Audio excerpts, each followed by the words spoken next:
duszę boli, niech w moim serce uletaj, urywkami gładaj swobodne. Hai guys, balik lagi bersama aku Dr. Andi Septiawan di channel Andi Septiawan. Dan pada video kali ini aku balik lagi di segmen Derita, Dokter Bercerita. Dan pada berita kali ini aku akan ngebahas tentang Chadwick Aaron Boseman yang merupakan berita yang cukup menggemparkan beberapa waktu lalu gitu ya, terutama bagi penggemar Marvel ya, karena memang Chadwick Aaron Boseman ini merupakan pemain dari Black Panther. Jadi bagi Marvel lovers nggak mungkin nggak mengenal seorang Boseman, karena Boseman merupakan pemeran utama dari Black Panther itu sendiri gitu. Dan bagaimana perjalanan hidupnya, bagaimana dia memulai karirnya hingga dia direnggut oleh sebuah kanker usus gitu ya, yang membuatnya itu harus berhenti dari dunia perfilman. Dan aku juga nggak tahu akan bagaimana perjalanan film dari Black Panther itu sendiri gitu. Ya kita langsung aja ke pembahasannya.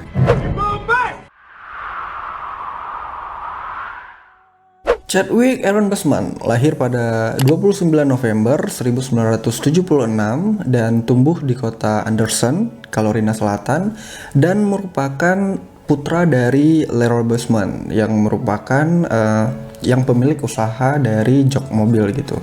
Jadi ayahnya itu memiliki usaha jok mobil gitu. Dan ibunya bernama Caroline yang merupakan seorang perawat di salah satu rumah sakit di situ juga. Dan bisa dibilang memang kedua orang tuanya itu sebenarnya nggak ada background dari entertain gitu ya. Karena sebagaimana yang kita tahu kan bahwa Chadwick Aaron Boseman ini sendiri nanti itu akan menjadi seorang aktor yang cukup terkenal gitu, cukup dikenal oleh banyak orang gitu. Sedangkan kedua orang tuanya itu sendiri itu tidak ada hubungannya dengan dunia entertain gitu. Jadi bisa dibilang memang perjalanan dari Boseman itu sendiri itu memang benar-benar dari nol gitu ya. Boseman lulus dari TL Hannah High School pada tahun 1995 dan kemudian melanjutkan di Howard University Washington itu pada tahun 2000. Dan sejak tahun 2002 hingga tahun 2007, Boseman menjadi instruktur drama di Scarborough Junior Scholar Program. Dan sebenarnya juga pada tahun-tahun tersebut, tepatnya tahun 2003, itu Boseman sudah mulai dikenal, ya setidaknya masuk di televisi itu tahun 2003 gitu.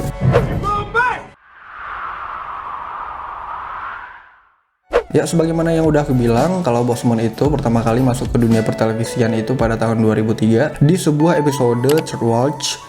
Dan selain itu juga Boseman itu pernah tampil dalam sebuah film Law and Order, dan Boseman juga cukup sukses untuk memainkan perannya dalam beberapa film dia yang udah dia lakonin tersebut gitu ya. Dan itu dibuktikan dengan Boseman itu sendiri masuk dalam nominasi Joseph Jefferson Award di New York pada tahun 2006.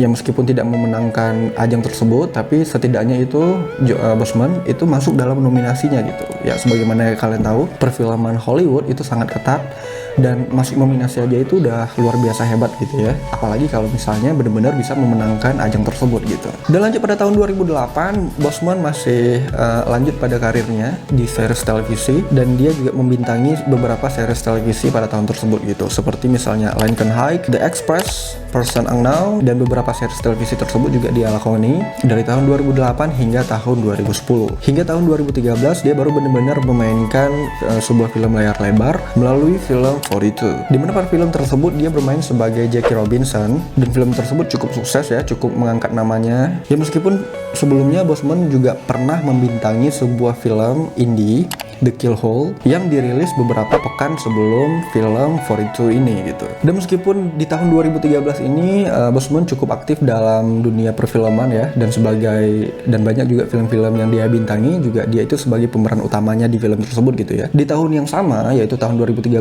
ini, Boseman juga pernah menyutradarai sebuah pertunjukan drama di East Village gitu ya. Jadi memang karirnya itu memang benar-benar cukup sukses ya pada tahun 2013 gitu. Dan lanjut pada tahun 2014, karir Boseman itu sendiri masih tetap naik ya. Ini dibuktikan dengan rilisnya beberapa film yang dia bintangi juga di tahun tersebut, dan juga banyak kritikus yang memberikan banyak pujian terhadap Boseman gitu, karena memang perannya itu benar-benar baik, terutama perannya bersama Kevin Costner yang merupakan lawan mainnya juga di dalam film Drive Die, dan juga peran Boseman sebagai James Brown dalam film Get Up. Hingga pada tahun 2016 dia pertama kali bermain dalam karakter komik Marvel sebagai T'Challa, atau sering dikenal dengan Black Panther gitu ya.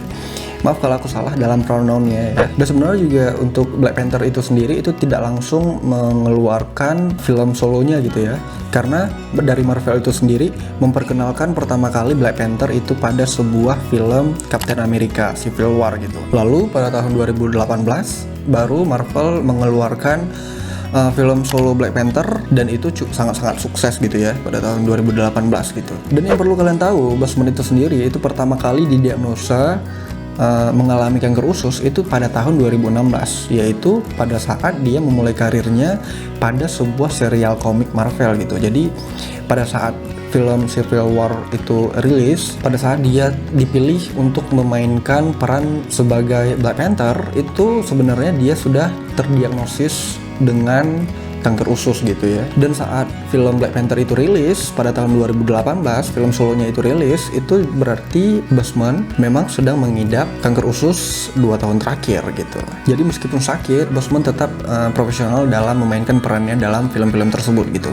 Bahkan dibuktikan dengan suksesnya film Black Panther itu sendiri. Chadwick Aaron Boseman meninggal dunia pada 28 Agustus 2020, dan yang pasti itu diakibatkan karena kanker usus yang sudah dia alami sejak 4 tahun terakhir, yang makin parah setiap tahunnya hingga merenggut nyawanya pada tahun 2020 ini.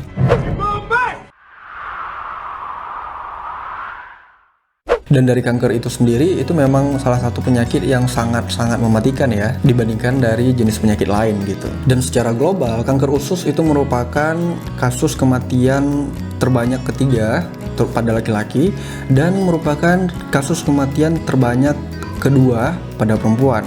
Dan ini secara global. Karena memang lebih dari 86% pengidap penyakit kanker usus ini itu berusia rata-rata di bawah 50 tahun gitu. Jadi memang benar-benar cukup muda gitu ya. Ya walaupun kanker usus ini bukanlah kanker yang berada di peringkat pertama yang menyebabkan kematian pada banyak orang juga gitu ya. Karena memang yang berada di peringkat pertama itu adalah kanker paru. Kanker paru merupakan kanker yang paling mematikan, yang banyak juga merenggut nyawa pengidap kanker juga. Dan setelah kanker paru baru diikuti dengan kanker usus gitu. Dan bahkan American Cancer Society itu sendiri melaporkan bahwa kanker usus ini merupakan kanker ketiga yang diidapkan oleh penduduk Amerika gitu, dan merupakan kanker kedua terbanyak mengalami kematian gitu, baik itu pada pria maupun pada wanita. Jadi memang sangat-sangat cukup mematikan gitu ya. Bahkan mereka memperkirakan pada tahun 2014 data yang udah terkumpulkan itu setidaknya sudah ada 96.830 pengidap penyakit kanker kolon dan 40.000 kasus baru pengidap kanker rektum. Bagi kalian yang tidak familiar, kolon itu merupakan bahasa medisnya dari usus besar, sedangkan rektum itu merupakan bahasa medisnya dari dubur gitu. Dan prevalensi kanker usus di Indonesia itu sendiri itu meningkat sangat-sangat tajam dan menjadi perhatian khusus juga bagi Yayasan Kanker Indonesia. Dan karena hal itu juga Yayasan Kanker Indonesia itu selalu mengajak agar lebih waspada dan tidak mengabaikan tanda-tanda penyakit dari kanker kolon ini gitu. Karena memang kita lihat lagi dari penyakit kanker usus ini itu tidak menunjukkan gejala-gejala yang signifikan gitu. Karena pada beberapa kasus kanker usus itu sendiri itu gejalanya juga cukup ambigu gitu ya, tidak disangka-sangka gitu. Maka dari itu penting bagi kita untuk melakukan deteksi dini. Lakukanlah pemeriksaan rutin setiap 6 bulan bagaimana keadaan tubuh kalian, bagaimana keadaan kesehatan kalian, yang tujuannya itu seperti ini nih, agar terdiagnosa lebih awal apakah kalian itu mengalami penyakit-penyakit seperti kanker kolon ini ataukah penyakit-penyakit lain gitu. Oke guys, sekian dulu video kali ini. Aku harap video kali ini itu bisa bermanfaat buat kalian, bisa menambah wawasan kalian, dan mungkin aku akan bikin segmen khusus untuk kanker usus ini di segmen spesifik disease nanti di hari Kamis mungkin kalau sempat gitu ya. Aku akan upload di hari Kamis, dan di video itu aku akan ngejelasin lebih spesifik seputar kanker usus gitu. Aku harap kalian tungguin video itu gitu ya. Oke, sekian aja video kali ini. Kalian juga bisa komen di bawah seputar video ini, bagaimana pendapat kalian tentang video ini, dan jangan lupa juga like video ini jika kalian suka. Cuekin aja jika kalian nggak suka, share ke teman-teman kalian yang menurut kalian butuh tentang informasi yang ada di video kali ini. Dan jangan lupa juga subscribe channel ini dan tekan tombol lonceng notifikasinya agar kalian tahu terus kapan video terbaru diupload tiap minggunya. Follow aku juga di Instagram @andisetiawan karena aku juga cukup sering meng-share beberapa informasi di sana juga. Oke, sekian, terima kasih. See you in the studio. Bye.